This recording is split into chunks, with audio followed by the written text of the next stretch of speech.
yung aming lugar. Good morning everyone. Ito na po yung dito sa Barangay San Jose. Grabe yung pagbaha. First time daw na mangyari sa ganito. Yung panahon. Dito sa Itawa ito, malapit. Tapos ito yung papunta sa Port Barton. Grabing lalim po to, abot hanggang dibdib yung pagbaha po dito. As in, hindi yung mga basakan dito lumubog na. Grabe. Tamo yung kalsada po dito, agos talaga. Sige lang tayo, tingnan natin sa ibang mga pa. Ibang tingnan nyo po, wasak. Yung mga baklas po. Mapo yun, baklas po yung mapo yung yan po, ito dati, wala pa yan, hindi kayang abutin yan. Nabugin ngayon, abot na. At ito ang mas masakit dito na yung ribs nila. Matilo pa din, kinakain ako yung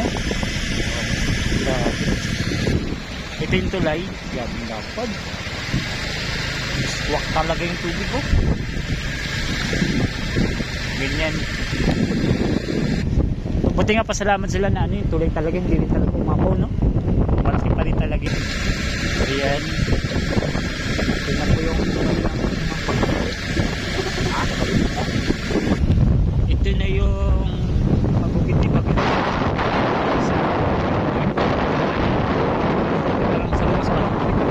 Sa luhas. Yan, yung basakan. Dati, ito yung pagkarugin na lalong.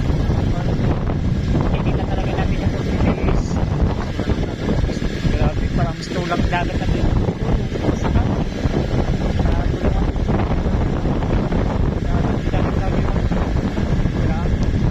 Sa kabila. Ayan. Dati may mga palay po yan dyan. May mga nakabuno na yan dyan. May umangat na rin dyan na mga palay. Ito po dati yung yung mayanin dito, may paden. Wasak yung paden dito. Grabe yung pagkabaha. Ayan. Super po yan. Makabutal po kami. Kaya madami.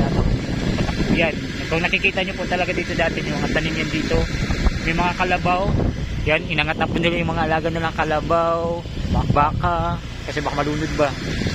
Yan po. Ganyan yung pagkakagot dito ng bagyo. Ayun. Nakakaano din talaga yung bagyo. Lalo yung mga farm dito. Yung mga yung pamumuhay nila dito. Ayun po. Sana matulungan natin yung mga mamayan dito sa parting north dito sa Roxas, Palawan. Ayan.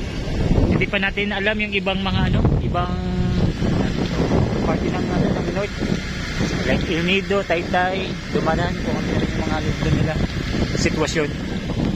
Ayan. Sana yun po. Ganito yung sitwasyon namin ngayon dito. Dito kami sa Roxas, Palawan, Barangay San Jose, City Itawa. Pasyalan po ako dito kung sakali. Punta po sa barangay para